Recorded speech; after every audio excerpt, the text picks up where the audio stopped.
Hi, you've reached the Talking Racewalking podcast. It's all about racewalking, of course. It's talking to racewalkers from around the world about racewalking. Join me, Noel Payne, a amateur racewalker in Canada, as I talk to elites, Olympians, record holders, masters walkers, and anybody who's out walking as fast as they can.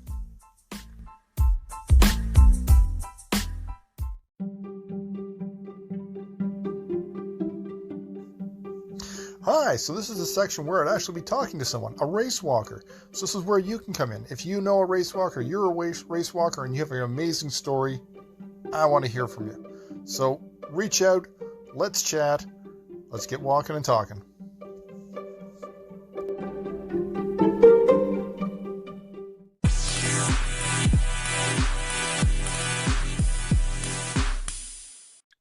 Hey everyone, welcome to another episode of Talking Racewalking. I have a very special guest today, someone who I've actually managed to talk to before. So when I first started racewalking, Perseus Karlstrom is one of the first racewalkers I actually had the privilege of talking to as I was figuring out how to nail down the technique of racewalking. So Perseus, welcome to the podcast. Yeah, thanks for having me. Yeah, I'm honored. Perseus, if you don't know it, I mean, if you're watching this podcast, you're probably a race walker or someone who's at least interested in the sport. Perseus, I've got your stats. You'll have to correct me if they're out of date, but world championship, silver medalist, 3 times bronze medalist, world championship, European silver medalist, 3-time national champion or more, world racewalking cup winner, probably one of the fastest over the 20K distance out there right now, ranked 3rd in the 20K right now in terms of world athletics. For the racewalking geeks out there, or for folks who don't know how fast some of these racewalkers can go, Perseus' 10,000 meter time is 37:57, 20K 1:17:39. He's done 35K, the newer distance in racewalking, 2 hours 23. And I hate to say the former distance, but the 50K distance, Perseus has walked in an insane time of 3 hours and 44. I think I've got that correct. And would it be correct as well as saying you're a 20K specialist, Perseus? Yeah, I think 20K is probably the only distance I can race at the moment. I mean, at least on a global level. So definitely a 20K specialist. I would probably say the 35K is, I think, the sweet spot as my, that would be the best distance for me. I never really tried full-heartedly to do the 50K. I never did a proper 50K preparation. Hence, yeah, my 50K PB is not bad, but it's not very super good either. But yeah, I think 35K would probably be the distance where I have the potential to excel most at. So, well, you've opened up an interesting first question then. So, the world of race walking, for those who don't know, is a little bit of a sort of I don't know how to describe it, a disarray in terms of things have really changed rapidly for many athletes. The 50K event has been dropped from the Olympics.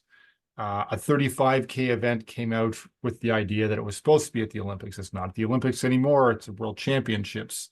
Now there's a relay and a 20K at the Olympics.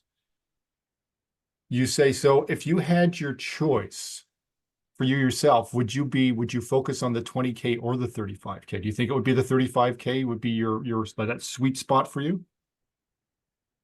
Yeah, I think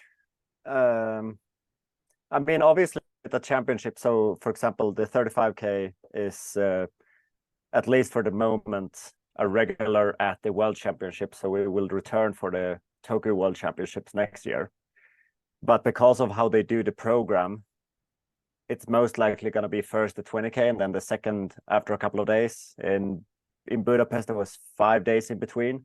So 35Ks after 5 days.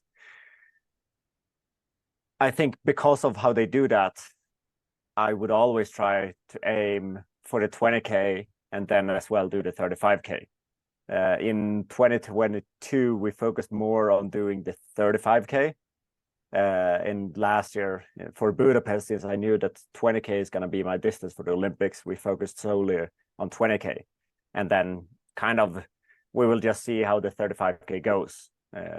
Unfortunately, I got sick after the 20K, so I couldn't really show my true potential in 35K. So I finished still like good at 8th, but it was kind of annoying that I got sick because I felt really good and really good for the 35K. And I mean, like people like Evan did 2 really good, finishing 4th in both events. So I think I could have picked up another medal there, but I guess that's just have to wait until Tokyo next year. Yeah, it's interesting. I think it's added sort of a double that most people hadn't expected they would ever do. 20 and 50 is definitely a bit of a change. Now this is I'll ask you this because you've raced both distances. You've raced both distances as an elite athlete. A lot of the armchair athletes back here, or the recreational guys, wonder about what is the distance, what's the big difference between the 20 and the 35. Even people watching sports who don't race walk, they see almost the same people winning the 20 and the 35K race. Is it enough of a difference between the two races in your opinion?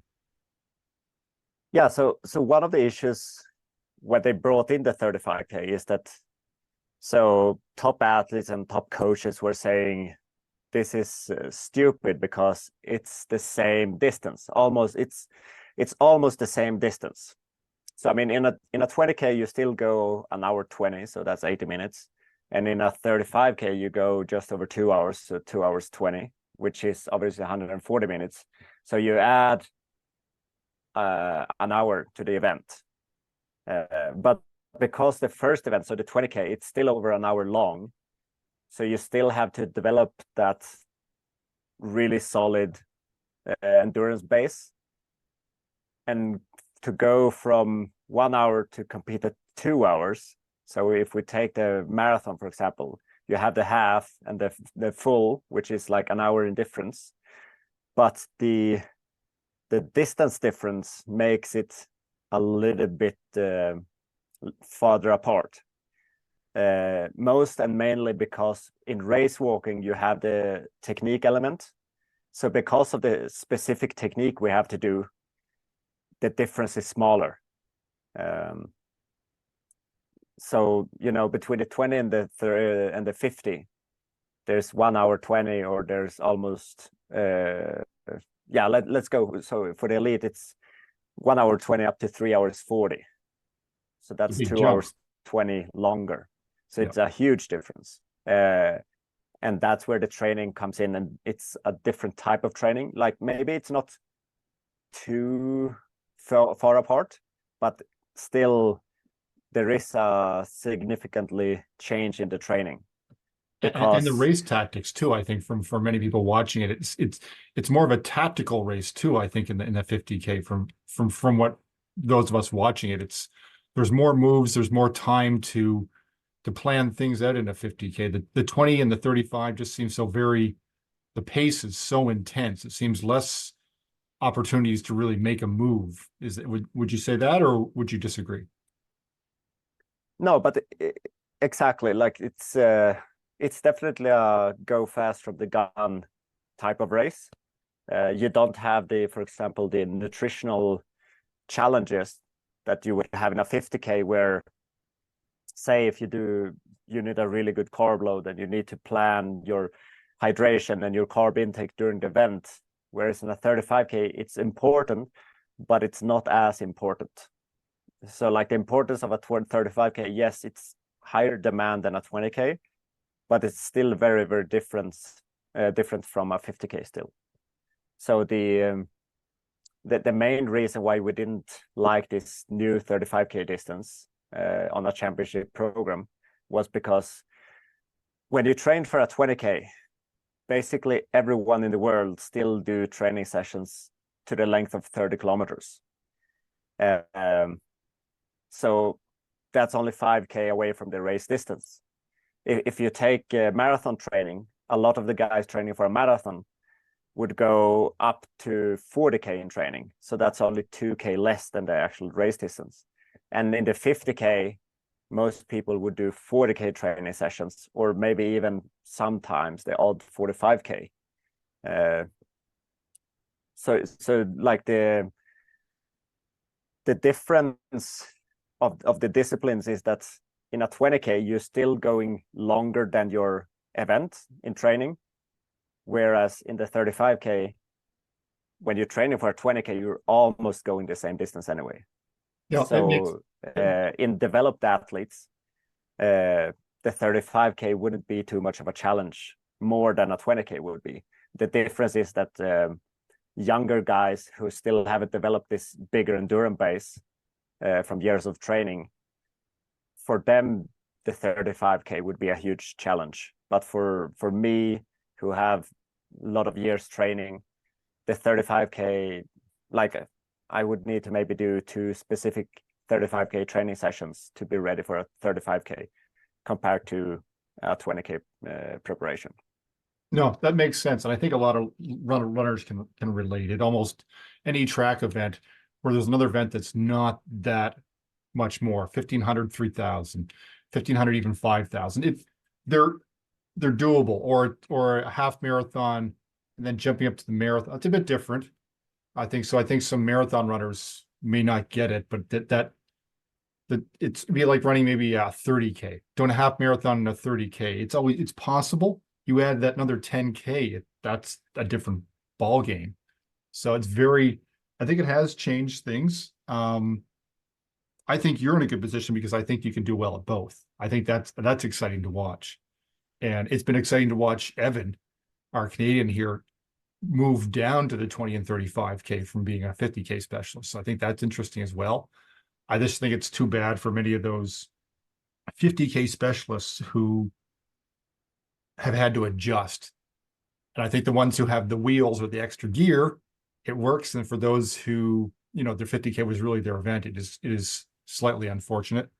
But this podcast is about you. So I want to get back to what Perseus is doing. So you've done really well. You've got a lot under your belt. You've done a lot. How is 2024 shaping up as you approach the Olympics? I know you had one race where you had some intestinal issues, but I did see you crank off a decently quick 10K recently. How are things moving with the plans for moving towards Paris?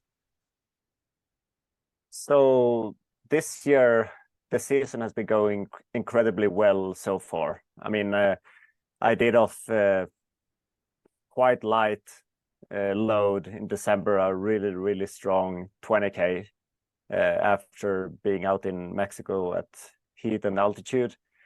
So that was a surprise to walk 1:18. I knew that I would crack 1:20 on the day, but I didn't know how fast it would actually be. And it turned out that, yeah, I basically had unlimited power. So I was just rolling around, and then I pushed a little bit extra on the last 2K.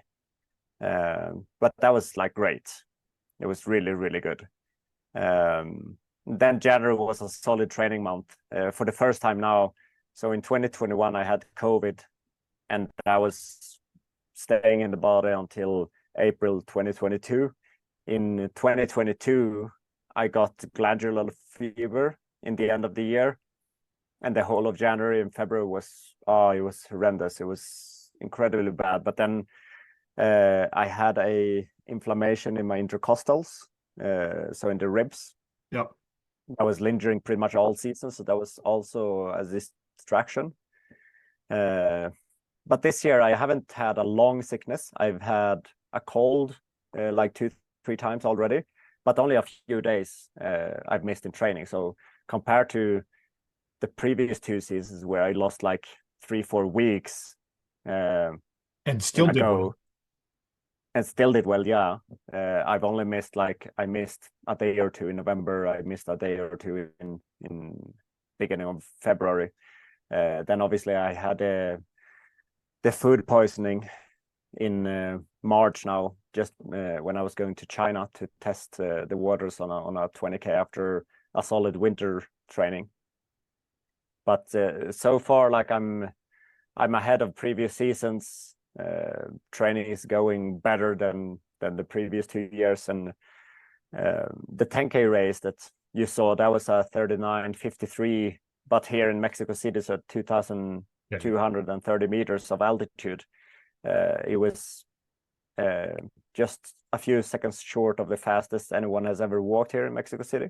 Wow. Yeah, I was going to say it probably felt a lot harder than 39 minutes. Oh yeah, like if that would have been sea level, I would calculate probably 37 and a half. So it was a very, very good test. So I'm feeling great. Everything is going well. My body is healthy. So yeah, it will be exciting to have the first big peak now in World Team Champs in Antalya, 21st of April. Yeah, that's coming up. I guess that'll be a big test for a lot of folks leading into Paris. So you say no, you're always gonna do that 20. Now, does Sweden have? I'm sorry, I'm ignorant of Swedish athletics, and I know you're a race walker from Sweden. I think I know a couple others. Do you guys have a relay team at all? I don't think you have another. Do you have a Swedish female race walker that could make a relay team? Yeah, unfortunately, I don't have a girl that I can make a team with. It's very unfortunate. So the only race I will do at the Olympics is the 20K. I tried to find a partner, like looking outside of athletics in high level endurance girls, but it's difficult because it was only like 10 months notice to get someone race ready. Wasn't a lot of heads up for anybody, no. Yeah, so I mean it was very unfortunate for me, but I was still, like, I already knew 2019 when they announced that the 50K will be gone at the Paris Olympics. Back then I already knew, okay, so I will only have one distance in Paris. So I mean, it doesn't really affect me, but it's unfortunate that I couldn't get a team for the new team event. No, yeah, exactly. Yeah, I think it threw a lot of people. I think it'll be interesting to. I've had different opinions about it, pro and con. I think I think it's interesting because it's a new event. Maybe it'll make it exciting and draw attention to the sport. But we'll see what happens in the future. So, but yeah, it is unfortunate that some countries can't wrangle up a team. So I don't think you're alone. I don't think Canada was able to pull one together, that type of thing too. So I don't think you're alone there. So moving into Paris with the training, I do have a question that varies. Now I see the A6 t-shirt. You guys can't see it on the podcast here, but I will tell you, Perseus is wearing a black A6 t-shirt. And I know you wear some of the super shoes now. How have you found? It's a hot topic amongst some of the race walkers, especially those that don't compete at the elite level. How have you found moving to using some of the super shoes compared to what you had before? What do you find the difference being? I mean, to start off, it's a complete game changer. You can go in training sessions of 30K today and don't feel destroyed in your legs at all, and then just back up training the next day without feeling sore. Whereas with the older shoes and with less cushioned shoes, I would be really beat up, and it would take a few days to recover from a harder session. So you can definitely train harder, longer, and faster now, and back that up day after day in a way that you couldn't do before. That's really interesting. And I think, I mean, the evidence is the fact that, I mean, you see more and more shoes on the elites. Well, we see them at the competitions. I'm assuming they're also being used for some training as well, which I occasionally see. So it is a hot topic amongst those that aren't at the elite level as well. because I think sometimes the slower race walkers, it's hard for them to see how they could be used, especially if you're not sort of at race walking at the pace where you're, or that running style as well. So I think for some of the older race walkers, it's not a shoe they can use, but I've seen enough on the elites. I've had it on, and I find it interesting. So it's good to hear that feedback. People have always wondered about that super soft heel because the shoes are essentially still designed for running. How do you find that super soft heel when the race walking? Do you find that when you're coming down to contact, you're not compressing it as much as people would expect, or has it changed the way you race walk at all? I mean, to begin with, there's obviously every brand now has a super shoe. So you can go from, say, New Balance, which probably has the softest shoe, and then you can go to Asics, which probably has the firmest shoe. And then you have all the other brands in between. So like going from super soft to a bit firmer. The new Asics shoe coming out now is actually going to be a bit softer than the previous version. So I haven't tried it yet, but it will be interesting to try it. That said, I have tried other super shoes with a softer sole. So I mean, obviously it does change your mechanics a bit. Not too much, I wouldn't. But it does require like muscular adaptation. So for me, when I started using the super shoes back in 2022, it took me about 3 months to be able to use them on a daily basis without getting really sore. So normally what every one of my friends have reported, including me, was that you got a sore behind the knee. That was probably the biggest difference. And then obviously you would load the shins a bit different, so probably a bit more soreness in the shins, like maybe some more soreness in the hamstrings, etc. You would use the hips a bit different, so you would develop maybe some soreness difference in the hips as well. So obviously depending on your level, there's gonna be a few weeks to a few months maybe of adaptation for you to feel comfortable in the shoe. And because, it's going from a traditional shoe with maybe 15 to 20 millimeters of heel to a shoe with a 40 millimeter heel and a more softer material as well, it's a huge difference. I mean, it takes time to adapt, but there's no question on that. If you want to survive in the game, you have to adapt and use the newer shoes, because you can't compete or be competitive with an older shoe. Yeah, completely. No, I think it's a game changer in running, and we're seeing that transferring to race walking as well. I've had some of the shoe geeks on, or I call them the geeks, talking about the biomechanics of race walking. I'm trying to collect a bunch of them as well to talk about sort of the shoe biomechanics and the changes in super shoes. So it's interesting to get your feedback on it as well. I think people have questions as well because the shoes aren't designed for race walking, but there isn't really a shoe out there except for, my friend Carmen Jakinski, who does reshod walking shoes, who supports this podcast. They're used by a certain portion of the race walking community, but I don't think they're suited necessarily for all elites at this point. But yeah, there isn't one shoe out there really that's been designed for that elite race walker.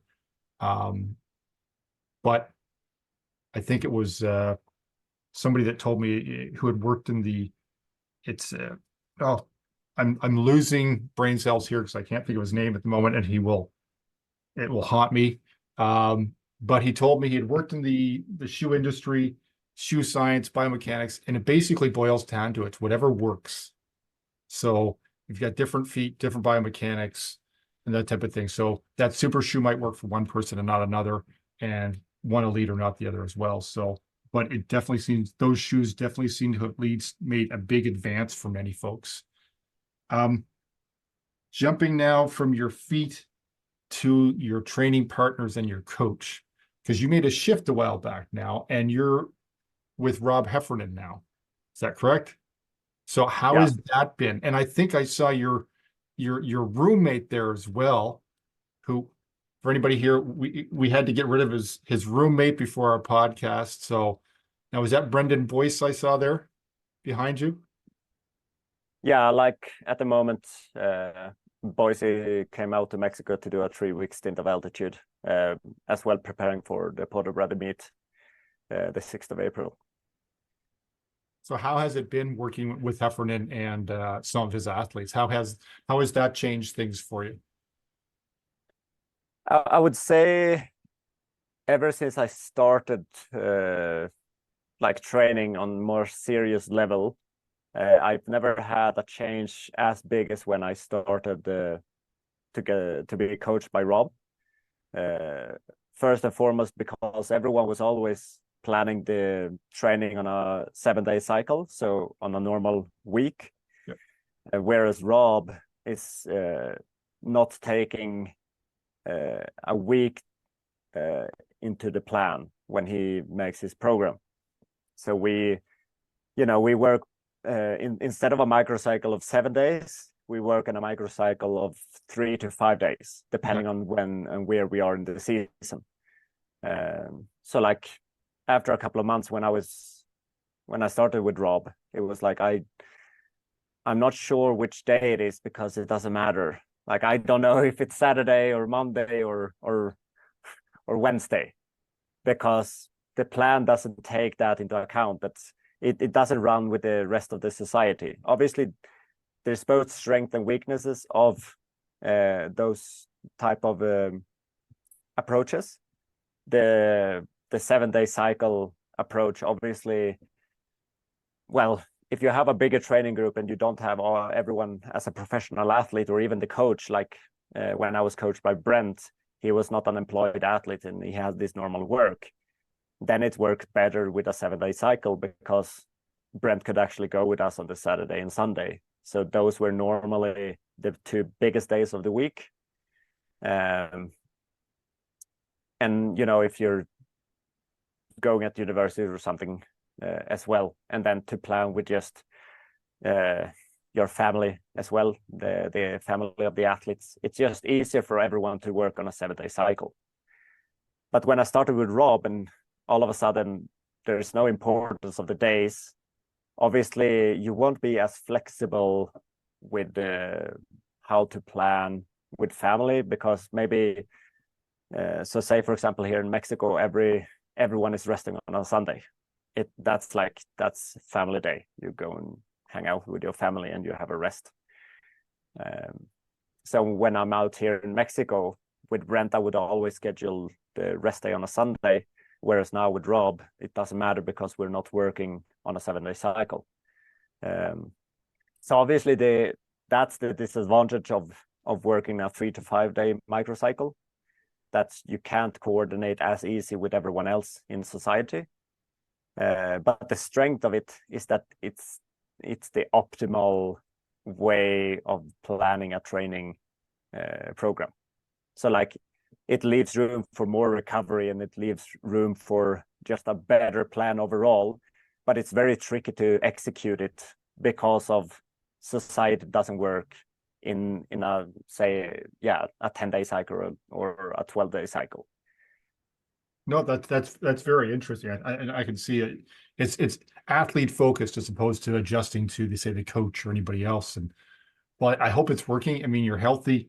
That's amazing. And for anybody out there, I don't like to alienate anybody by name dropping and then not tell you who he is. So Rob Heffernan, Irish Olympian, amazing race walker, retired now but still coaching.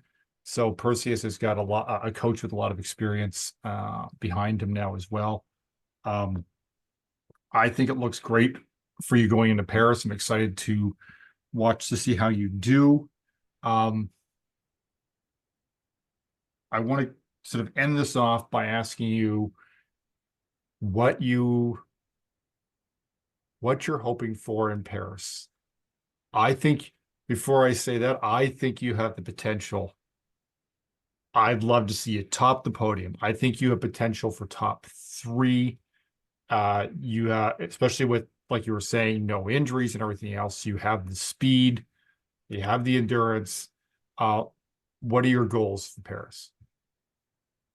I mean, there's only one goal. There's only one goal for Paris, and that's gold. I like it. Hey, Uh, yep, that works for me. I think you have the potential, Perseus. yeah, thank you. Yeah, I believe so as well. I mean, especially uh, the season 2022 was really good. I backed that up with a better season in 2023, and so far everything is better than it's been the previous 2 seasons. So like I'm going better than I have been the past 2 years. Obviously, it's Olympic year. Everyone is training harder than normally. I wouldn't say that I am, but we have managed to get everything right so far. So just because of these long sicknesses that I haven't got, I've just been able to train more consistently this year than I have the previous years. So I mean, obviously, the all focus is to be as in my best shape of my life coming into Paris, and at the moment there's nothing stopping that. So yeah, it's gonna be really exciting, and then we will see who the new surprises will be at the Olympics, because there's always like someone new that popping up that you just you can't do anything about. What I can do is be as prepared as I can, and then we will see how long that goes, and hopefully it will be enough to top the podium. No, it'd be exciting to see. We'll be cheering you on. Of course, we might be a little biased, and perhaps if Evan's next to you, we might perhaps be cheering him as well. We'd love to see you and Evan battle it out as well. Evan's managed to get some speed and I think be a challenger in the 20K as well. So we'll see how things go. But yeah, wish you all the best. Thank you for coming on the podcast, taking the time out of your training and day. And perhaps we'll touch base with you later in the season, hopefully with a medal around your neck as well. Yeah, thank you very much. It's going to be exciting, that's for sure. All right, all the best. Happy walking, happy training, Perseus. Thank you again. Thanks. That's all, folks. Tune in next time for another one. I hope you enjoyed the podcast chat with Perseus. You can find him he's on Instagram, he's on Twitter. He also has a YouTube account. So go find him, check him out if you don't know who he is.